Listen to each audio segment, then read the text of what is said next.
On peut réduire de 15 à 30% de nos émissions de CO2 grâce à l'hydrogène.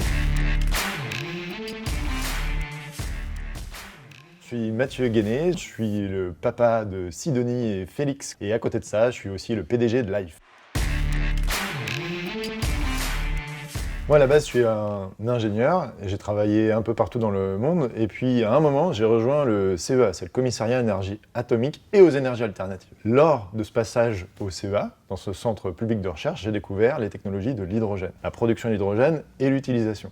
L'utilisation de l'hydrogène dans les véhicules, qui permet aux véhicules d'être silencieux et de rejeter que de l'eau en sortie du pot d'échappement. Donc, je me suis dit, il faut absolument qu'on développe cette technologie. Je me suis aussi aperçu que vous n'avez pas un seul gramme d'hydrogène vert aujourd'hui. Tout ce que vous pouvez acheter pour alimenter ces voitures, ces camions, ces bus, c'est de l'hydrogène fossile, ce qu'on appelle de l'hydrogène gris. On peut réduire de 15 à 30% de nos émissions de CO2 grâce à l'hydrogène, parce qu'aujourd'hui les aciéries émettent beaucoup de CO2, les camions émettent beaucoup de CO2, les bus émettent beaucoup de CO2, les voitures, c'est ça que peut faire l'hydrogène. Mais il faut qu'il soit produit de la bonne façon. J'ai donc créé Life pour adresser ce challenge et rendre l'hydrogène écologique, économique et disponible.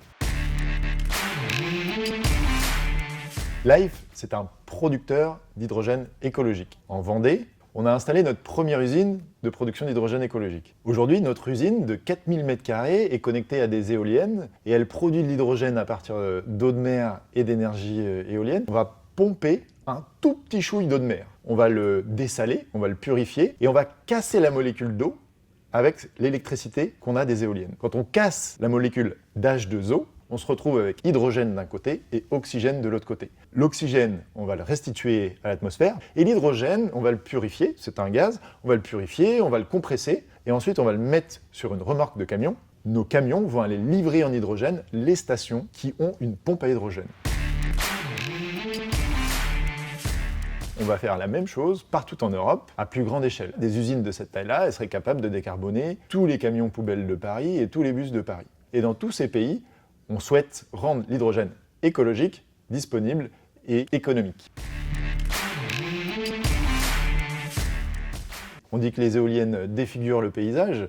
Effectivement, on voit ces mâts blancs, mais pour moi, une route, ça défigure bien plus le paysage. Je peux vous dire que dans plein de pays, les villages, les villes se mettent en ordre de bataille pour attirer les champs éoliens. Parce qu'il y a beaucoup plus de retour pour le territoire sur ces champs éoliens que ce qu'on a notamment en France. Qu'est-ce qu'on préfère développer des éoliennes ou que nos enfants aient un avenir incertain? C'est ça l'enjeu du réchauffement climatique. Pour faire cet hydrogène, il faut des grandes quantités d'énergie. Ces grandes quantités d'énergie, on va les trouver en mer. Les éoliennes en mer, qui sont 3 fois plus grosses que les éoliennes à terre et qui produisent 2 fois plus d'énergie, donc vous avez un rapport 6 entre une éolienne à terre et une éolienne en mer. Vous avez des gigawatts et des gigawatts d'éoliennes qui tournent actuellement en mer du Nord. Donc 1 gigawatt, c'est l'équivalent d'une centrale nucléaire. Un champ éolien moderne, aujourd'hui, c'est la même puissance qu'un EPR, qu'une centrale nucléaire. Et là, en mer, vous avez un potentiel, un gisement qui est énorme. Vous avez 11 fois notre consommation électrique actuelle à aller chercher grâce aux éoliennes en mer du Nord, en Atlantique. L'éolien offshore est une technologie d'avenir, étant donné la quantité d'énergie qu'on peut produire. Et si on le produit en mer, là où on a plein d'espace, là où on a la ressource en eau, là où le gisement de vent est bien meilleur, on arrivera à produire des quantités d'énergie suffisantes. Donc c'est pour ça qu'on en va produire de l'hydrogène en mer.